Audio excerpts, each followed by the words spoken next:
د عوایدو د حقوقي خدمتونو او پالیسۍ ریاست اړوند اطلاعاتو او عامه پوهاوي آمریت د سیسټم ریاست په همکارۍ د هوټلونو اتحادیې استازو لپاره د مالیاتي قوانینو، طرزالعملونو، مالیاتي نورمونو، لایحو او د اظهارنامې وړاندې کولو په برخه کې روزنیزه برنامه د ګمرکونو او عوایدو په ملي اکاډمۍ کې ترسره کړه. د دغه برنامې په پیل غونډه کې د عوایدو لوی ریاست حمایوي مرستیال ښاغلي مولوي منصور الحق ذاکر وویل د افغانستان اسلامي امارت پالیسي دا ده چې ولسونو ته سهولتونه او اسانتیاوې رامنځته کړي. د اسلامي امارت چې کومه پالیسي ده هغه دا ده چې د خپلو ولسونو سره باید سهولت وشي، د خپلو وطنوالو ته باید سهولت وشي. دې اصل ته په کتو باندې الحمدلله د مالي وزارت د عوایدو ریاست دوی هم په دې کوشش کې دي چې څنګه خپلو مالي ورکوونکو ته سهولتونه برابر کړي، د دې مشکلات حل شي. دې چې کوم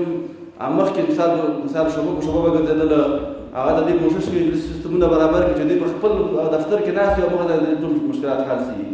د عوایدو د حقوقي خدمتونو او پالیسۍ ریاست رئیس ښاغلي مولوي ندا محمد صدیقي وویل یو مسؤلیت هغه وخت موږ ښه مخته وړلی سو چې پر هغه پوه واوسېږو، نو په همدې خاطر د عوایدو لوی ریاست دغه برنامې تاسو لپاره چمتو کوي. دا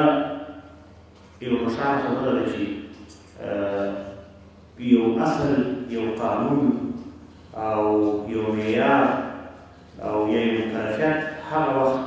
ښه او صحیح ترسره کېږي چې په مسؤلیت و، په اصولو و، په قوانینو و، په مقرراتو باندې یو څوک خبر وي او هغه وخت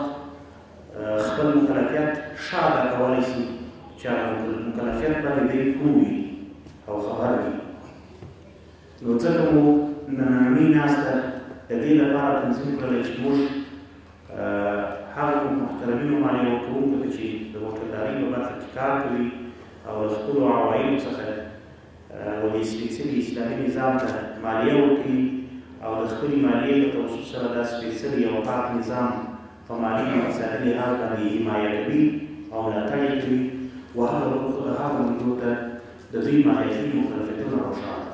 د ګمرکونو او عوایدو ملي اکاډمۍ آمر ښاغلي بلال احمد احدي ډاډ ورکوي چې دوی هر وخت د عوایدو لوی ریاست سره په همغږۍ د دغه ډول روزنیزو برنامو مخته وړلو لپاره د امکاناتو او سهولتونو په رامنځته کولو کې همکارۍ ته چمتو دي. د ګمرکونو او عوایدو ملي اکاډمۍ چې اساسي دنده د مالیې وزارت د مختلفو بخشونو د کارمندانو د ظرفیت لوړول دي، د هغه ترڅنګ د عوایدو لوی ریاست لخوا چې د خصوصي سکتور د استازو لپاره د عامه پوهاوي کوم روزنیز پروګرامونه دایریږي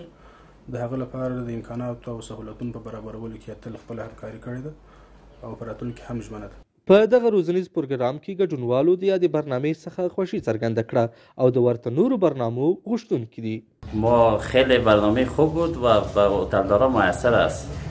و ما میخواهیم که این برنامه دوباره دایر شود،